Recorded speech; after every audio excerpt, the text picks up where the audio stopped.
नमस्कार विद्यार्थी मित्रांनो, आज आपण इयत्ता 7वीच्या स्कॉलरशिप परीक्षेचा गणित विषय अभ्यासत आहोत. इयत्ता 4थी व 7वीच्या स्कॉलरशिप परीक्षेच्या संपूर्ण तयारीसाठी चॅनलला लाईक आणि सबस्क्राईब करा. त्यामध्ये आपण मागील व्हिडिओमध्ये 1 ते 10 प्रश्न अभ्यासलेले आहेत. आज आपण त्या पुढील प्रश्न अभ्यासू. प्रश्न 11 बघा. एका शहराचे तापमान दुपारी 12 वाजता 0°C वर 10°C इतके होते. दर तासाला तापमान 2°C ने कमी होते. तर रात्री 12 वाजता त्या शहराचे तापमान किती असेल? आता बघा, दुपारी 12 वाजल्यापासून ते रात्री 12 वाजेपर्यंत किती तास होतात? 12 तास होतात. 12 तास होतात. दर तासाला कितीने कमी होते? 2°C ने कमी होते. म्हणजे एकूण किती कमी होणार? एकूण तापमान किती कमी होणार? 12 गुणिले 2 24°C ने कमी होणार. सुरुवातीला दुपारी किती होतं? 10°C इतके होते. म्हणजे 10मधून 24 वजा करायचं. लहान संख्येतून मोठी संख्या जात नाही, मग काय करायचं? मोठ्या संख्येतून लहान संख्या घालवायची आणि मोठ्या संख्येचं चिन्ह द्यायचं. बघा, 10 वजा 24 काय करायचं? 10तून 24 गेले 14 राहिले. मोठ्या संख्येचं चिन्ह कुठलं? वजा चिन्ह द्यायचं, म्हणजे वजा 14. पर्याय क्रमांक 4 योग्य. प्रश्न 12 बघा. वजा 119/13 ही परिमेय संख्या ज्या दोन पूर्णांकाच्या दरम्यान आहे त्या पूर्णांकाचा गुणाकार किती? आता ही परिमेय संख्या आहे. वजा 119/13 यांना आपण दशांश रूप देऊन घेऊ. 13 एके 13, 13 9 17 म्हणजे किती राहिले? 2 राहिले. पॉईंट देऊयात, 0 घेऊयात. 13 एके 13, 20मधून 13 गेले, किती राहिले? 7. 13 5 65 म्हणजे वजा 9.15 ही संख्या कुठल्या दोन पूर्णांक संख्येच्या दरम्यान आहे? बघू. पूर्णांक संख्या म्हणजे काय? पूर्णांक संख्या म्हणजे काय? 0, ऋण संख्या आणि धन संख्याचा समूह. धन संख्या 1 2 3 अशा इकडं अनंतपर्यंत, आणि इकडं वजा 1 या ऋण संख्या वजा 2 वजा 3 यांच्या समूहाला पूर्णांक संख्या असं म्हणायचं. आता वजा 9.15 ही कुठल्या दोन पूर्णांकांच्या मध्ये येते? तर वजा 9 आणि वजा 10 यांच्या दरम्यान ही संख्या येते. वजा 9.15 यांचा दोघांचा गुणाकार आपल्याला विचारला आहे. गुणाकारामध्ये वजा चिन्ह जातं, म्हणजे 9 गुणिले 10 इथं वजा चिन्ह आहे, पण गुणाकारामध्ये ते जातं. 10 9 90 म्हणजे पर्याय क्रमांक 2 बरोबर आहे. प्रश्न 13 बघा.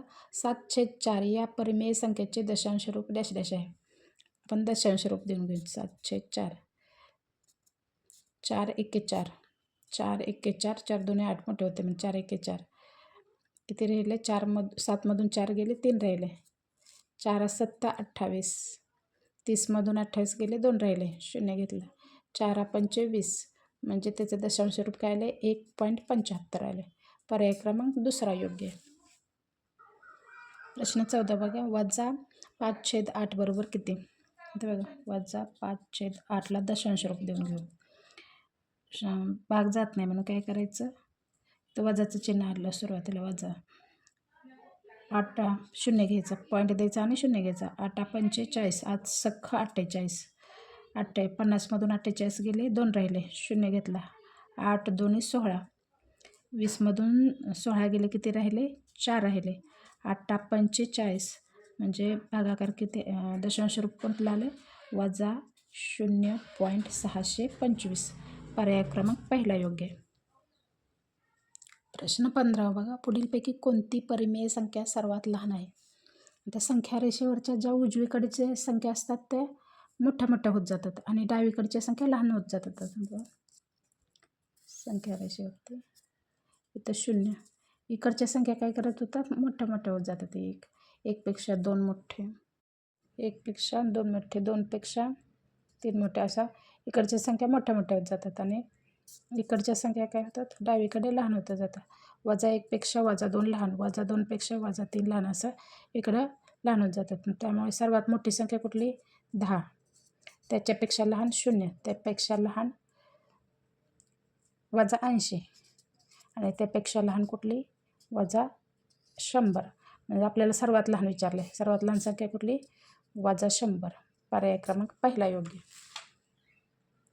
प्रश्न 16 बघा, पुढीलपैकी कोणती परिमेय संख्या सर्वात मोठी आहे?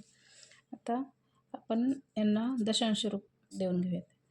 पहिला पर्याय बघा 80/15, 15 एके 15, 15 5 75. पॉईंट घेऊ, खाली राहिले 5, 80मधून 75 गेले, 5 राहिले. आता याला 0 देऊन घेतो. 15 त्रिक 45, खाली राहिले 5, 15 त्रिक 45, 2च दशांश पूर्ण करून घे. आता दुसरा बघा 15/80. आता 8 एके 8, 8 0 0, 8 एके 8, 15मधून 8 गेले, किती राहिले 7 राहिले. 8 8 64, 8 9 72, 72 मोठं होतात, मग 8 8 64, 8 70मधनं 64 गेले, किती राहिले 6 राहिले. 8 7 56. आता पर्याय क्रमांक तिसरा आहे, किती आहे 4. पर्याय चौथा 53/13, 13 चोक 52, म्हणजे 4चा भाग बसला. पॉईंट, खाली राहिला 0, आणखी 10ला पण भाग जात नाही, त्यामुळे आणखी एक 0 घ्यायचा. 13 7 91, म्हणजे 4.07. आता बघा याच्यामध्ये सर्वात मोठा कुठला आहे, 4 पैकी 5.33 मोठा आहे, त्यामुळे पर्याय क्रमांक पहिलाच योग्य. प्रश्न 17 बघा, पुढील पैकी कोणत्या पर्यायातील संबंध अचूक आहे, म्हणजे बरोबर आहे कुठला? बघा पर्याय पहिला बघा -2/3 मोठे आहे कशापेक्षा, -1/2 पेक्षा. आपण दशांश रूप देऊन घेऊ. 3 एके 3, 3ला भाग जात नाही म्हणून 0, 3 संख 18, 2 राहिले, 3 संख 18, म्हणजे आवडतं येतं. पुढे इथं बघा 2 एके 2, 2 पंचे 10, म्हणजे -0.66 आणि -0.5, हे वजाचं चिन्ह आहे. त्यामुळं संख्या रेषेवर डावीकडे जाताना काय होतं, संख्या लहान लहान होत जातं. त्यामुळे -0.5 हे काय मोठं आहे, पण इथं काय दिले -2/3 मोठं दिले, त्यामुळे हा पहिला पर्याय बरोबर नाही. आता दुसरा पर्याय चेक करू आपण. दुसरं बघा, इथं हे अधिक आहे आणि हे वजा आहे, त्यामुळे हे अधिक जे असते संख्या रेषेकडच्या उजवीकडे संख्या मोठ्या असतात, त्यामुळे हे चुकीचं आहे, करायची पण गरज नाही. त्यांनी हे मोठं दिले, पण कुठलं मोठं आहे, 1/2 मोठं आहे. आता पर्याय क्रमांक तिसरा बघूयात, -5/4 आणि -2/3, 4 एके 4, तर 4 एके 4, 1 राहिला, 4 2 8, 4 पंचे 20, काय आलं -1.25. आता इथे बघा 3 एके 3, भाग जात नाही म्हणून काय करायचं, 0 2 1 पॉईंट घ्यायचा. 3 संख 18, 2 राहिले, 3 संख 18, तर काय ते -0.66.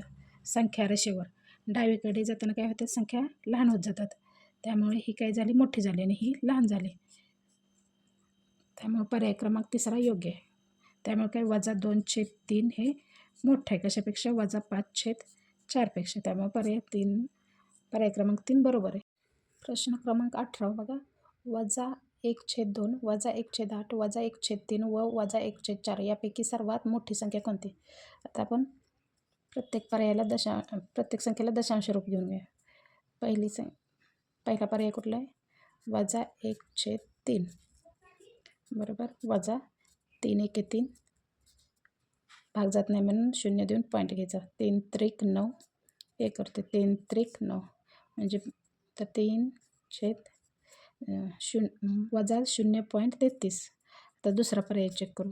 वजा 1/2 बे 1 बे 0 2 बे 5 10 म्हणजे वजा 0.5.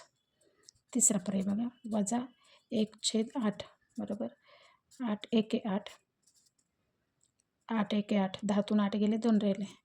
8 2 16 20मधून 16 गेले 4 राहिले. 8 5 40 म्हणजे वजा 0.125. तर चौथा पर्याय बघा. वजा 1/4 4 1 4 भाग जात नाही म्हणजे 0 देऊन पॉईंट घ्यायचा. 4 2 8 10तून 8 गेले 2 राहिले. 8 4 25 म्हणजे वजा 0.25. संख्या रेषेवर काय होत जातं, डावीकडे जसं जसं जाईल तसं संख्या काय होतं लहान होत जातात आणि उजवीकडे मोठ्या होत जातात. आपल्याला सर्वात मोठी संख्या विचारली त्यामुळे संख्या रेषेकडची उजवीकडच्या साईडची जी संख्या आहे ती सर्वात मोठी येईल. मग पर्याय चेक करा. म्हणजे 0.1 असणारी ही संख्या सर्वात काय होईल मोठी येईल. त्यामुळे पर्याय क्रमांक 3 बरोबर आहे. अशा प्रकारे आपला स्वाध्याय 2.3 पूर्ण झालेला आहे. त्या पुढील स्वाध्याय आपण पुढील व्हिडिओमध्ये अभ्यासू.